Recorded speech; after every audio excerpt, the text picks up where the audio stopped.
My name's James Horan, and you're watching Augmented Reality. Ooh.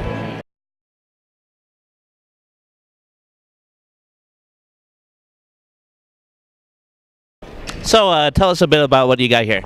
Our business is called Elusive Imagery. We do a variation of collectibles, collectible figures, live reptiles, a lot of photography, graphic design, Photoshop work, so a little bit of everything actually. Yeah. Live reptiles. You said live reptiles, right? Yes. You're a fan of reptiles? Definitely. What do you like about reptiles? Just fascinated by their behavior, by the variation of their patterns and colors, and different species, different aspects about them. You think reptiles are better than people sometimes? Sometimes. Okay, so tell me, where do you usually do your business? Really, this is my outlet. These kind of shows, these venues, this EPCON, and just local conventions, tattoo conventions. So, but kind of limited actually. So I would love to see more of these type of events for sure. So you collect all this stuff on your own, right? Yes. Yeah. And it's just that you collect so much that you have to go to one of these in order to get rid of them. Basically, yeah. Right. Or otherwise, I'm gonna be kicked out of the house. So. Well, my name's Michelle, and me and my business partner Ray, we hand make these plush, and we just do a lot of different things. We're inspired by creepy, cute things, and we hope to expand this business later on and keep from getting real jobs. How long have you been doing art, and how long have you been sewing? Art I've always been doing since I was little, and sewing maybe about 9 years, but this business maybe about 2 years. Yeah, some great scary looking plush that you have. What are your inspirations? Just things we like. I mean, everybody likes zombies and Bigfoot and ninjas, so we try and make them unique because I know we're competing with the mainstream toys out there, but we have our own style and we just pick things we like. Yeah. What are some of your favorite artists? I really like this graphic artist. He did the artwork for Castle Crashers. I think his name's Dan Pelladine. I can't remember right now. And I really like this artist named James Hans. He's real inspired by Jim Henson, and so am I. So those are two of my favorite artists right now. Go for it, man. Okay, it's a story about a guy he's an islander. He's been around for several hundred years, and for some reason he just hasn't died. You can tell by the cover he goes through a lot of pain, but he just doesn't die. It's a sort of gory, dark humor adventure story. This is just the sort of beginning, first 36 pages of it. And it's not in chronological order. It'll skip back and forth. So if you're expecting it to start 100 years ago or anywhere in between, it jumps around. It's really fun, a lot of fun. Great, because he's existed for so long that we can really, to create the story, we can jump around at different points in time and put him wherever we want, and you know. So what are some of your inspirations? What are some of your favorite comic artists? Artists? Oh man, I jump around. I'm a huge Mignola fan. Yeah. I'm a huge Mike Allred fan. I'm a huge I'm into Craig Thompson also. Just real simple stuff. But then I grew up in the '90s, so I'm real big into Lionel Yu right now, and a lot of those guys. Timothy Green, I'm really into those guys. So just all over the place, really.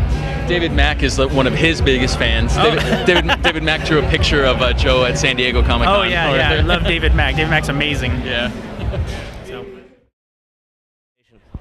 Well, Starfleet International is the International Star Trek Fan Association. It is the largest Star Trek fan club in the world. We have chapters all around the world, mostly in the United States. I'm the chapter president for the USS Gunslinger, the El Paso chapter of Starfleet. And I'm also a zone leader, which means I'm in charge of the chapters from all of West Texas. So how long have you been a Star Trek fan? Fan of Star Trek? let's see, which decade is this? Since the motion picture came out in 1979. You want to just go and say always? I'm sorry? Always a Star Trek fan.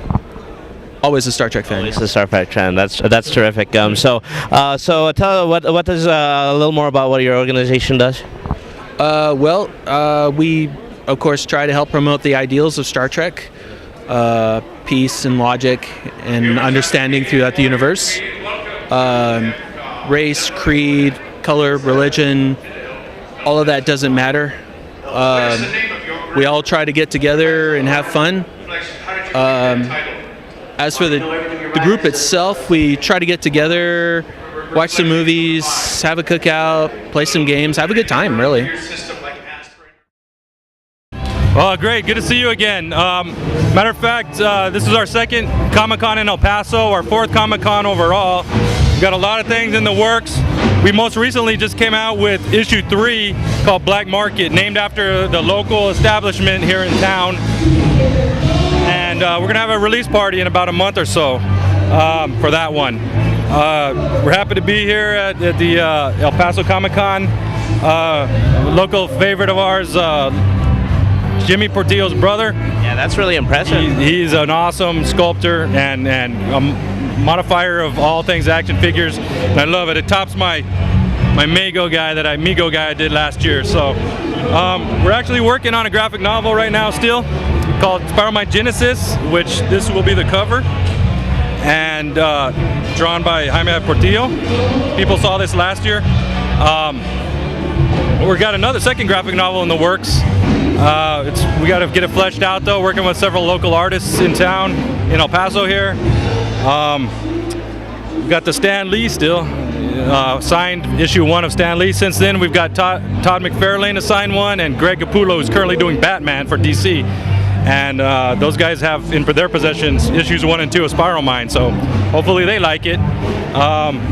Talking to some guys in Hollywood, might be doing some treatments for some movies. Never know. So we got T-shirts available on Cafe Press. Just type in Spiral Mind or P3 Comics, and you can get a shirt like this from Cafe Press. So we've been busy. Went to Phoenix Comic Con in May. It was fabulous. 20,000 people over 3 days. Made a lot of fabulous contacts and made some new friends. And we're looking forward to doing this every year. And now hoping this continues its growth as it has been.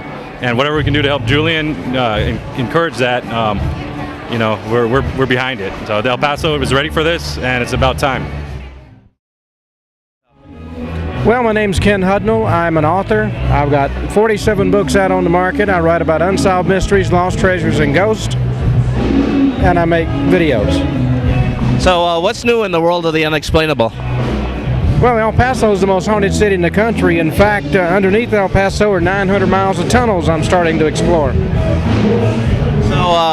So what kind of things do you do around El Paso to promote your materials? Well, I've got a website, kenhudnall.com. I do a nightly internet radio show that can be found at soupmedianetwork.com. There's also a player on kenhudnall.com. I do ghost tours. In fact, my first one of the season is next Saturday at 7 o'clock at the Camino Real. And a lot of it, other than that, is word of mouth. Well, I've been doing a lot more comic book stuff, as you can see in the background here. Changed up my style to doing a little more airbrush and color pencil work.